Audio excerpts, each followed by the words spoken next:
Welcome back to the Ed Show. Thanks for joining us tonight. Speaker John Boehner didn't have the votes for his own Plan B this evening.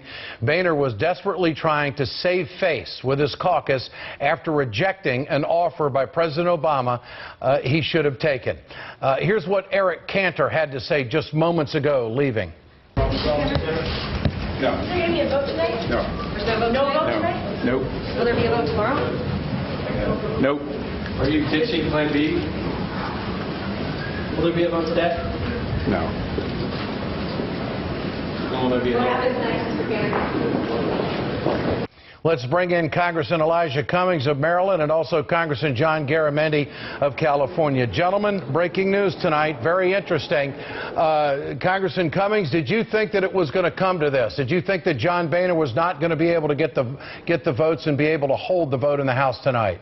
I had a feeling that he probably wouldn't be able to do so because this plan is one that's inconsistent with the Republican philosophy. Keep in mind, they don't want to tax the wealthier people one dime. And so that's why this failed. And let me tell you, one of the things that Speaker Boehner ought to be concerned about right now is that as a result of not being able to get these votes, he's now emboldened the Tea Party, and basically the Tea Party is controlling the Republican Party. And that's so sad because they are now pushing us over this cliff. The president has been very reasonable, but again, the Tea Party has again ruled, unfortunately. Congressman Garamendi, where does John Boehner go from here?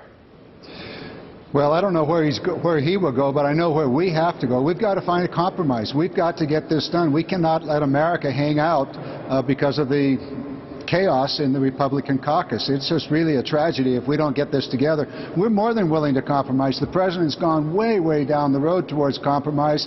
Obviously, the Republicans are unable to even get their act together, let alone reach a compromise. How are you going to reach a compromise with these people? I mean, with their position on what was on the table, Congressman Cummings. I mean, it's going to be very difficult. But I hope that Speaker Boehner will go back to his caucus and remind them that we just came through an election and that the people have spoken, and they've spoken very clearly. And I got to tell you, Ed, I'm beginning to feel that much of the Republican caucus must be out of touch with the American people. They act like an election never happened.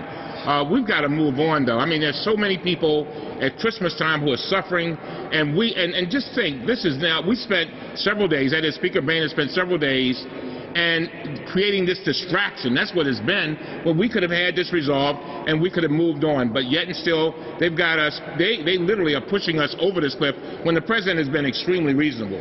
John Garamendi, do you think the president should come out with another offer, or is this it? Are we going over the cliff? Well, the president has put a very good offer on the table. He's got probably 180 clear votes. There were 21 Republicans that did not go with the what I would call the Ryan budget plan, which was devastating to the 47% that was discussed earlier. So all we need is about those 21 Republicans to come on board, and we could put this together. So it's really a question, I think, of whether Speaker Boehner is willing to do what's right by America or to hang on as best he can to his speakership. Okay, this is the latest from Majority Leader Cantor's office. The House has concluded legislative business for the week. Members are advised that the House will return for legislative business after the Christmas holiday when needed. Congressman Cummings, if you had to put a percentage on whether we're going over the cliff right now after tonight's events unfolding, that they couldn't round up the votes, what would you put it at? I think it's going to be very difficult to avoid it, but I'm hoping that they will come to their senses over this Christmas holiday, and I hope that they'll work with the president. I know the president has extended his hand, and I'm sure he's willing to work through the Christmas holiday to get it done because he realizes just how important it is. And I'm hoping that they will put the country before their party. John, it would seem to me that the Tea Party has had enough of John Boehner. And they didn't give him the votes tonight because they don't think he's conservative enough. And so this was a tipping point, and this was their chance to make a statement. And they'll go home and say that they stood by their principles and didn't raise taxes. What about that? Well, that's obviously what they did, but the larger question is, what's going to happen to America? What's going to go They here? don't care. They don't seem to care, do they? Well, that's not the entire Republican caucus. There's a large percentage of the Republican caucus that is rational on this issue, even though they may not be exactly where we are in the Democratic caucus. These votes can be put together. If Speaker Boehner were to really be serious about what's good for America, we could put the president's plan on the table, on the floor tomorrow, and it would pass with Republican votes if Speaker Boehner is willing to put his speakership at risk. You think it would pass? You think the president's plan would pass if Boehner were to bring it up? I think it has a very good chance of passing. It's a compromise all the way through, and it has the balance of cuts and taxes. It's a good plan. We ought to move forward. There are things in it that I don't like, but as I said on your show earlier, I'm willing to compromise and do what's good for America. And Congressman Cummings, isn't it an intriguing question to know just how hard Eric Cantor may have worked for votes tonight? Oh, yeah, I'm sure.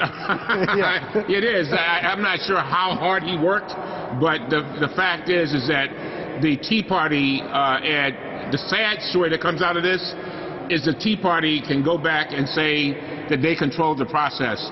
And I got to tell you, Ed, it is very, very painful when I think about all the people who will suffer as a result of the Republican Party being in disarray and not wanting to tax the richer of the rich one dime more. It's just a sad occasion. It is. Congressman Elijah Cummings and John Garamendi, great to have you with us tonight, gentlemen. Thank you so much. Coming up, Steve Bannon of the Maddow blog and also Michael Tomasky of the Daily Beast are here with their reaction. What's the next play? Then President Obama was asked, where's he been on guns? Tonight, we're asking, where have the Republicans been? Where have they gone? We've got disturbing answers. Stay with us just ahead.